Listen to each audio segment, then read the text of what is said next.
Come, seeker, come, traveler, come, all humankind, online or in person, whomever you love. Come and be welcome at the Unitarian Universalist Church of Cheyenne. Here we are building a community of refuge where all have equal worth and are invited into spiritual exploration as a foundation for hope, compassionate service, and action. This is a place where questions are encouraged, a place with room for all of who you are.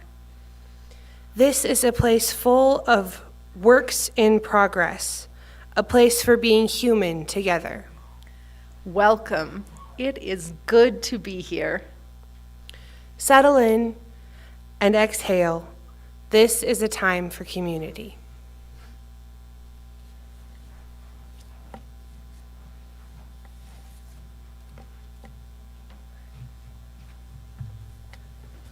Hello, I am Jedediah Huntsinger. I'm the church administrator, here to welcome you to this church where we are on a shared journey to find meaning, connection, and community together.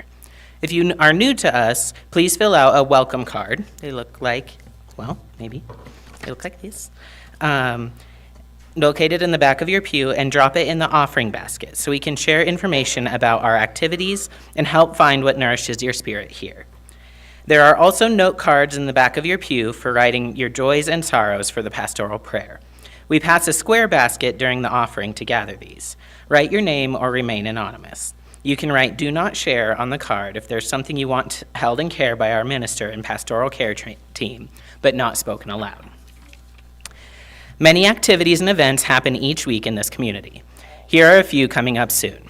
Please join us today during or after, it's kind of floating, our potluck to deck our halls here at the church. Rejoin a group of us here in the sanctuary after service, and we'll pull out our decorations and deck the halls for the upcoming holidays. Many hands make work light, and there's plenty for the kiddos to do if they're interested in helping. There is, in fact, a lot going on after service today. And if you're wanting to get to multiple of those things, make it happen. We are okay with some respectful early leavers, latecomers, if you want to try and, get to a couple multiple things here. So thank you and enjoy the service. I don't know, sorry, that was weird.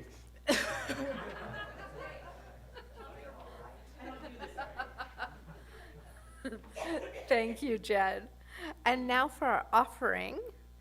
We gather in person and on Zoom each week, giving from our resources to sustain the work of this church and share our abundance with community organizations, broadening the reach of our values.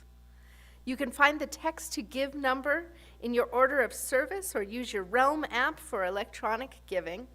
And your Share the Plate offerings and pledges may also be dropped in the baskets in a few moments as they pass. Our Share the Plate partner for December is Wyoming Coalition for the Homeless, and Christy Campbell, I believe, will be telling us a bit about their work. So come on up. Sure, that one's great. Thank you. Good morning, all. I'm Christy Campbell. I'm the new director for the Wyoming Coalition for the Homeless. We're actually helping about 50 people a day have a place to be from 9 to 2, and a lot of them are actually calling it home. We provide 105 showers last month. We do laundry. We offer with bike assistance. We also offer bikes, so people are getting them repaired.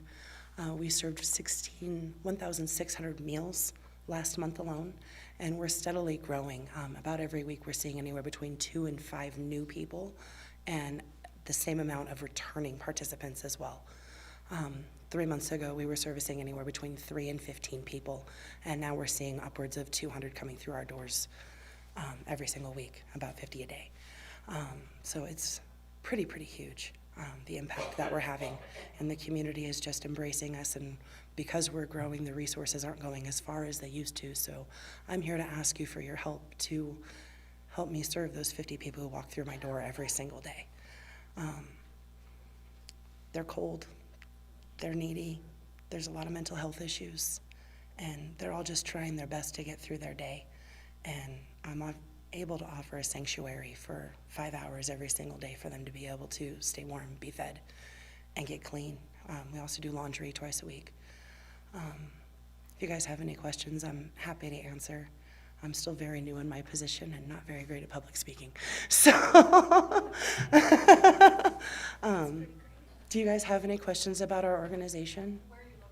We're at 907 Campbell Avenue on the corner of Nation Way and Logan. We're that little blue building that you can see right past those trees. Any other? Thank you, guys. I hope you have a wonderful day, and thank you for having me here.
On this Bodhi day, we come together, hearts woven into one circle of hope, to honor the awakening of the Buddha and to remember that awakening is possible in every one of us, in all of us together. Here we seek clarity in a confusing world, courage in a fearful world, and compassion in a hurting world. We gather not to escape life, but to enter it more fully, with presence, with intention, with love. As the morning star once rose over the Bodhi tree, piercing the night with its quiet brilliance, may a similar light rise within us today, a light shared, steady, and bright in the company of Sangha. Sangha means community of practice, the circle of companions who support, encourage, and remind us of our deepest intentions. We do not walk the path alone. We awaken in the warmth of one another's presence. Let us sit, breathe, and enter this space with the quiet courage of the Buddha, softening, opening, awakening. For in stillness and in community, we become more than we are alone. We discover our shared path, our shared possibility, our shared awakening. So come, beloved Sangha, let us walk the way together. For our opening hymn, I invite you to open your gray hymnals and rise in body or spirit to join us in singing number 389, Gathered Here.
Awakening does not ask us to leave the world behind.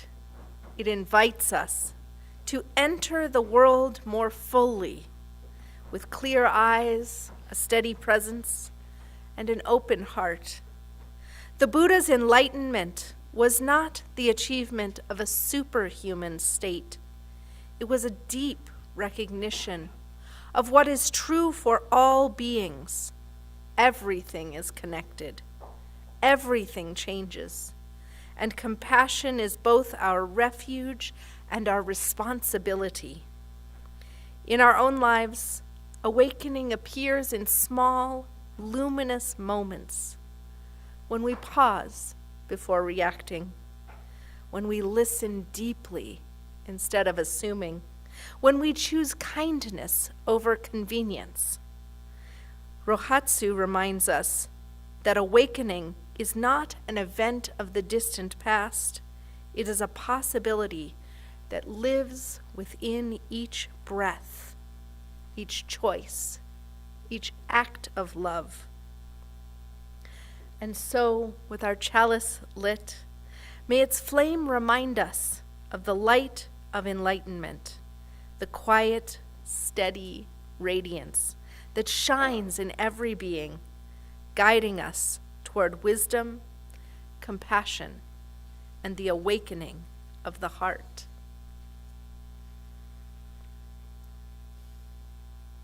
And so, with our hearts awakened, let us move into our time of shared prayer. Taking a breath together.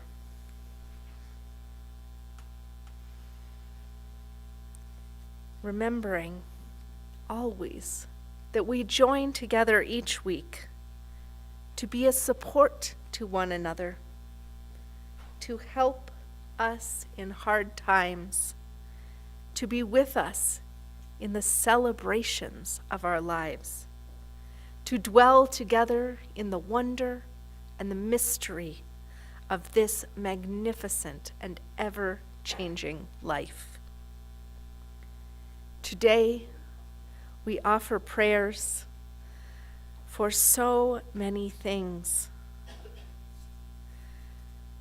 Today, we give thanks. The donations for the 4 families suffering from immigration injustice are so bountiful. And our friends of immigrants responding ethically, our fire team, is so grateful for the generosity of this congregation. They will be delivering all of your donations on the 10th. And for those families, we offer our care, our compassion, our hopes for reunification. We offer our gladness. Sadie got 7th overall in her age bracket of 19 kids as the second top player of her chess team this weekend.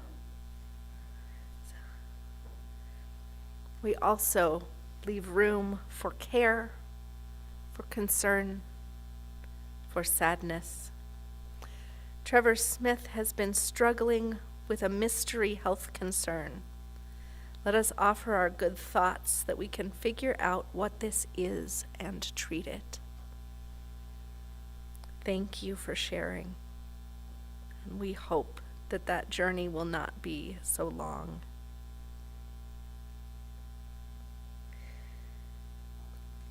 Susan Hubbard's cousin's husband, Fred, was critically injured in a falling accident on November 24th and will have a long and difficult road to recovery.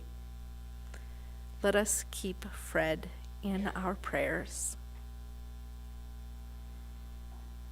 And let us also hold in prayer Andrea Shipley and Drew Weston's friend and employee Carlos at Drew's barbershop, who was arrested and taken by ICE after a traffic stop. His family awaits his return. Let us offer care for his child, his wife, and their soon-to-be baby.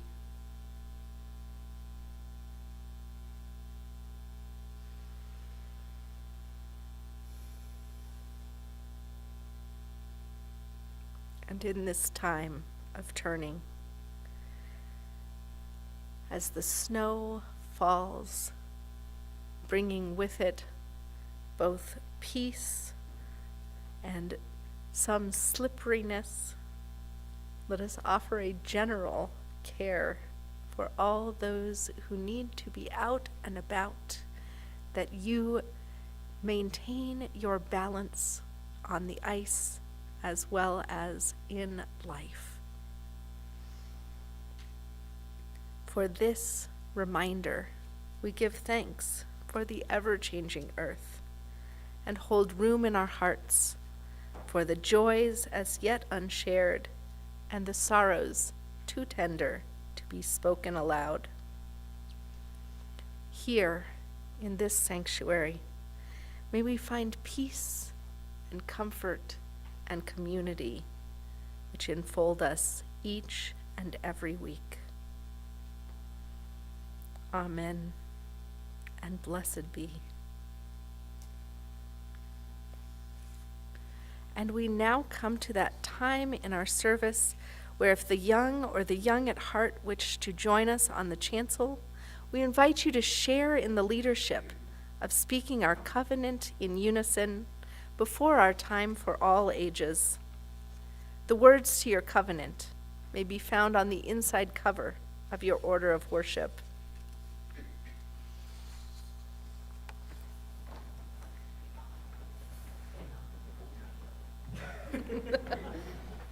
Thank you, young at heart folks. So,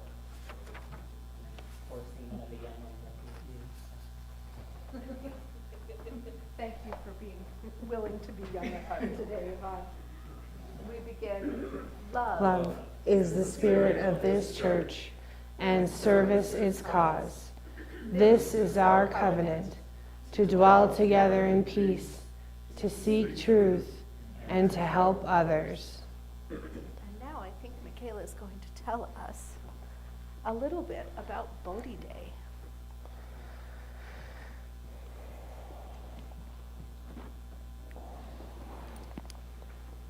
So Bodhi Day celebrates the 8 days that the Buddha sat beneath the Bodhi tree before he ultimately reached enlightenment.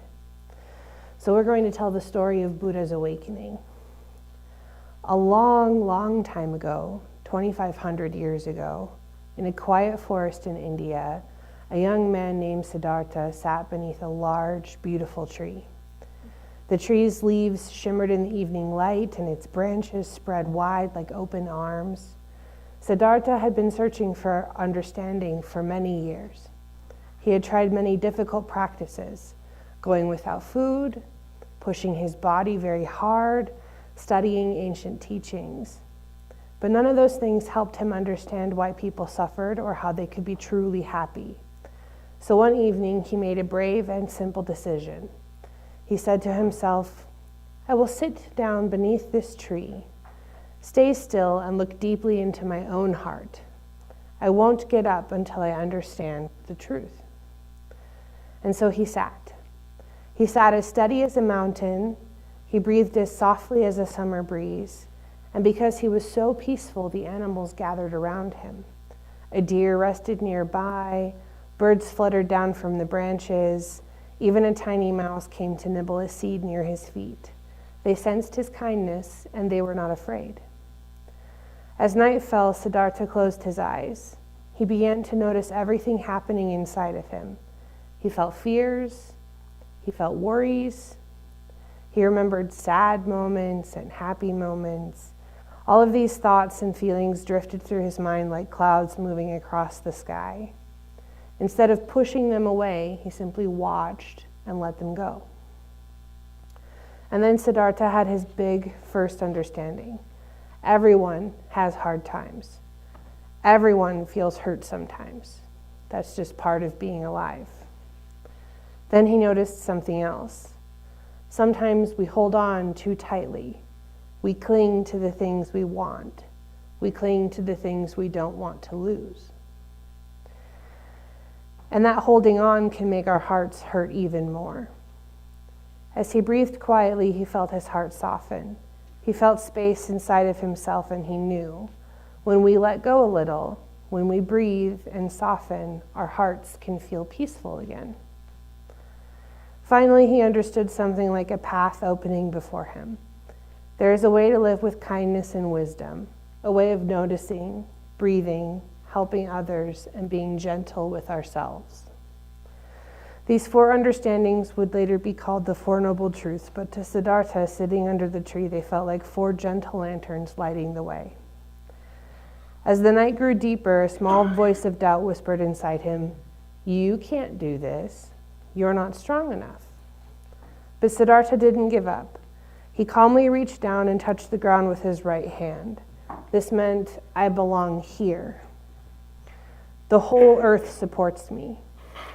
And in that moment, the earth seemed to hum softly beneath him as if to say, "Yes, you are not alone." Little by little, the sky began to brighten. The forest animals stirred. The leaves glowed silver in the early morning light. And then, just as dawn approached, a single bright star appeared in the sky, the morning star. Siddhartha opened his eyes and looked up at it, and in that very instant, something amazing happened. His heart opened wide as the sky itself. He understood that all beings, every person, every animal, every tiny creature, just wants to be safe, to be happy, to feel loved. And he saw clearly that all things are connected, like threads in a giant shining web. He realized something beautiful. The caring, awake mind he found inside of himself is inside every being. From that moment on, Siddhartha was known as the Buddha, which means the awakened one, the one who sees clearly and loves deeply. And so today, on Bodhi Day, or Rohatsu, we remember that the Buddha's awakening isn't just something that happened a long time ago. It's a reminder that we too can notice what's going on in our own hearts. We can breathe through our own storms. We can be gentle with ourselves and others. We can choose kindness even when it is hard. Just like the Buddha under the great tree, we can learn to be brave, to be peaceful, and to let our own light shine into the world. Thank you all for joining me.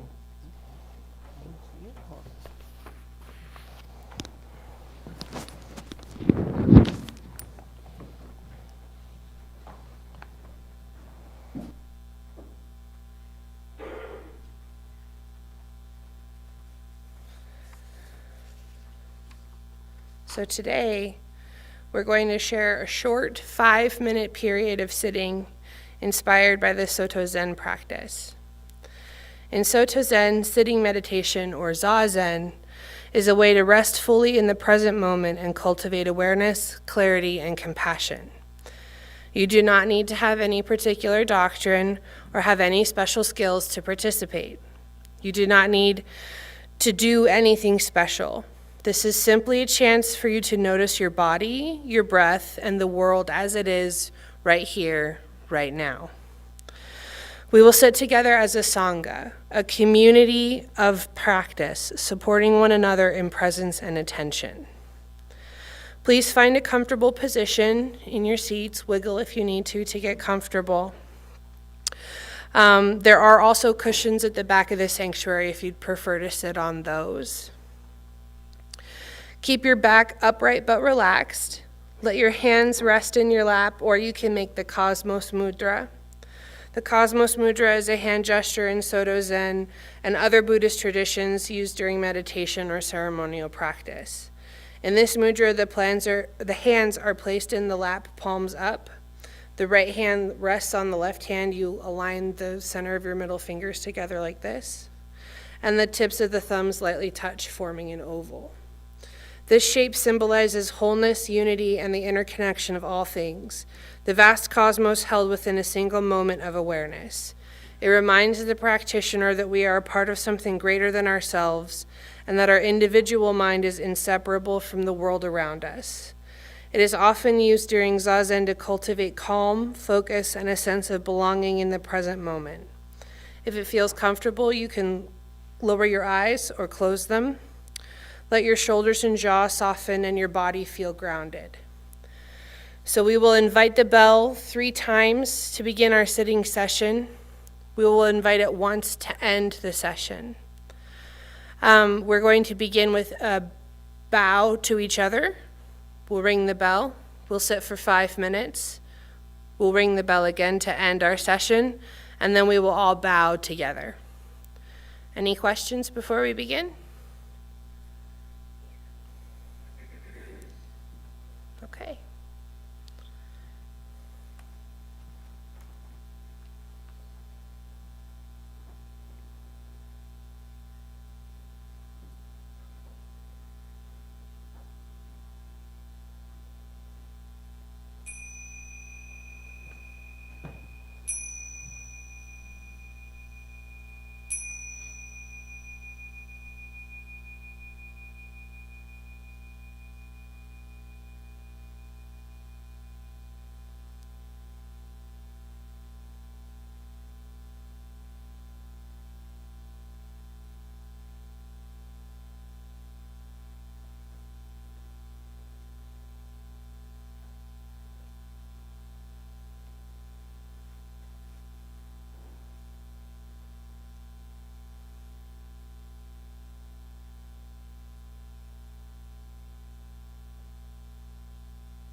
May the benefits of this practice be shared with all beings. May all beings be happy, and may all beings be free from suffering, and may all beings awaken. Thank you for sitting with us. And now for some meditative music.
On Bodhi Day, we commemorate the Buddha's great awakening under the Bodhi tree. He saw clearly that suffering arises from clinging, and that nothing has a separate, permanent self, and that compassion and wisdom naturally arise when we stop fighting reality. In Soto Zen, we emphasize that awakening is not a special state that we chase. It is the quiet recognition of our already awakened nature. Dogen Zenji taught practice enlightenment. Shusho Ito. Practice is awakening. Zazen is not a path toward enlightenment. Zazen is the expression of enlightenment itself. When Buddha saw the morning star, he realized, I, the great earth, and all beings are simultaneously awakened. This is a central Zen insight. Awakening is never personal. It is a relational, shared, communal state. Across Zen temples, Rohatsu is honored with longer periods of zazen and candlelight services and gratitude for the Buddha's example. But the true meaning of Bodhi Day is the encouragement to continue sitting in the midst of our everyday lives. Each time we pause before reacting, each time we choose patience instead of anger, each time we speak truthfully and kindly, we enact the Buddha's awakening. Today reminds us that awakening is possible in every moment that we pay attention. And so I invite you to come with me into a shared practice, a shared hymn. We'll remain seated and open our teal hymnals as we sing number 1031, Filled with Loving Kindness.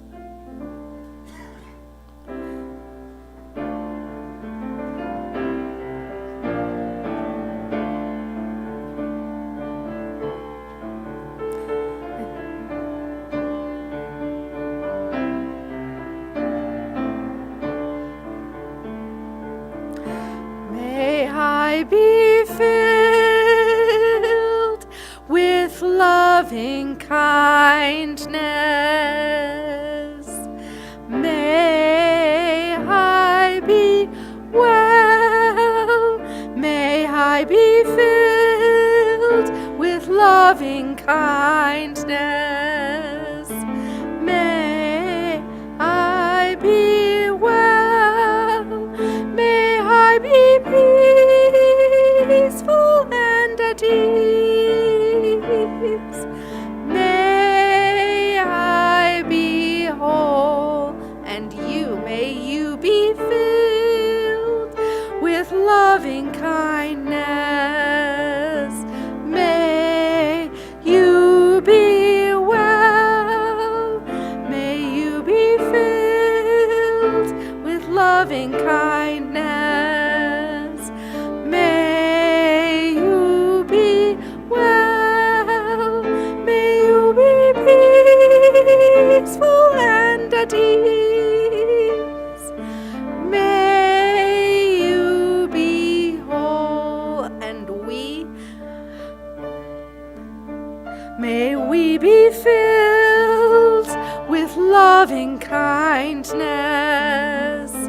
May we be well. May we be filled with loving kindness. May we be well. May we be peaceful and at ease. May we be whole.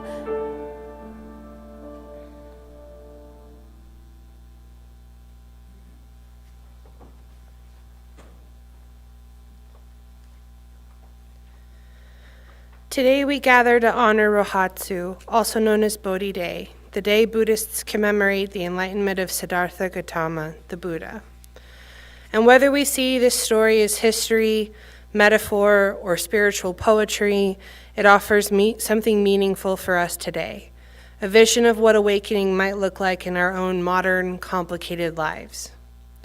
As we learned in the story for all ages, Siddhartha, after years of searching, sat beneath a Bodhi tree with a simple but courageous vow: I will not rise until I understand the truth of suffering.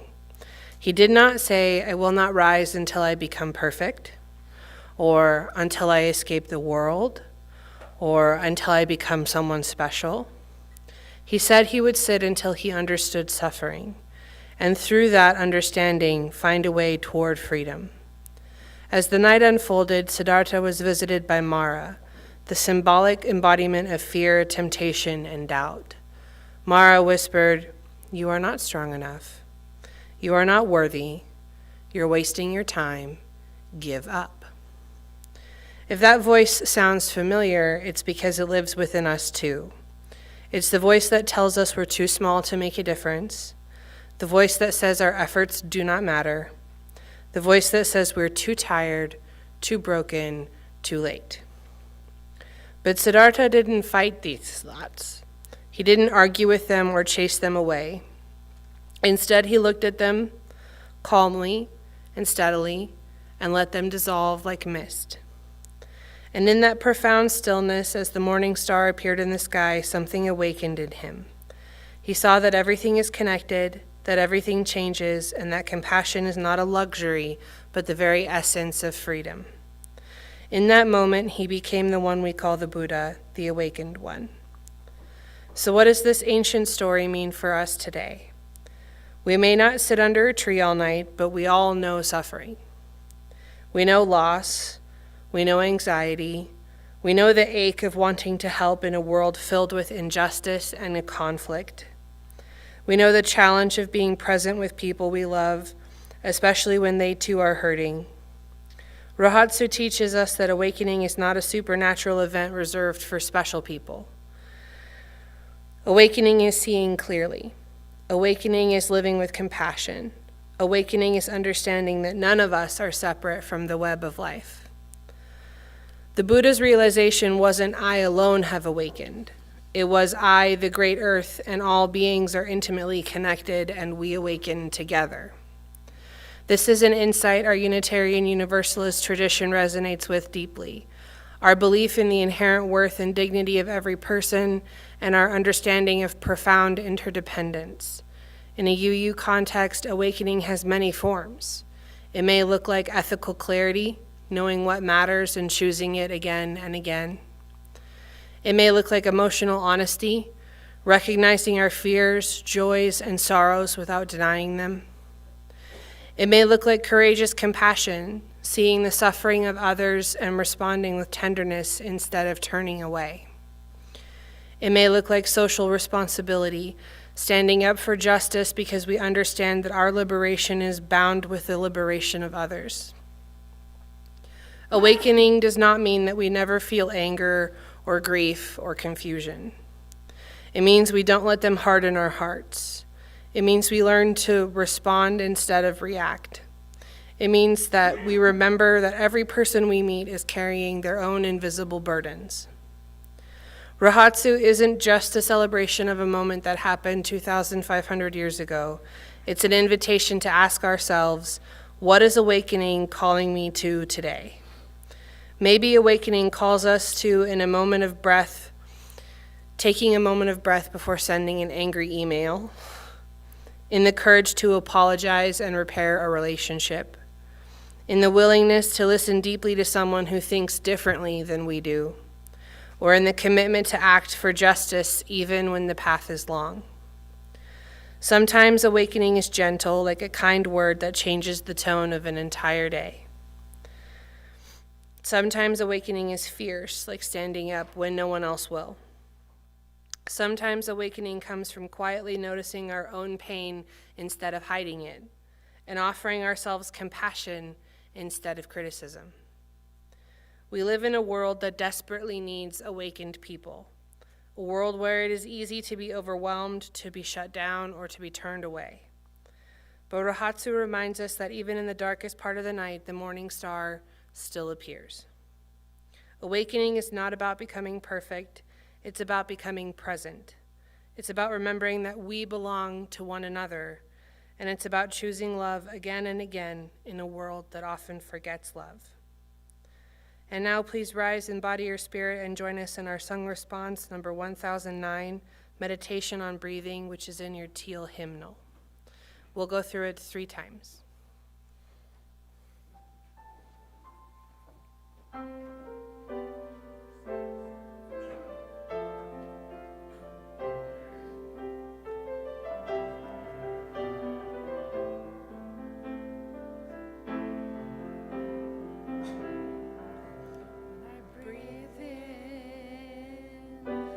I'll breathe in peace. When I breathe out, I'll breathe out love. When I breathe in, I'll breathe in peace. When I breathe out, I'll breathe out love. When I breathe in, I'll breathe in peace. When I breathe out, I'll breathe out love. When I breathe in, I'll breathe in peace. When I breathe out, I'll breathe out love.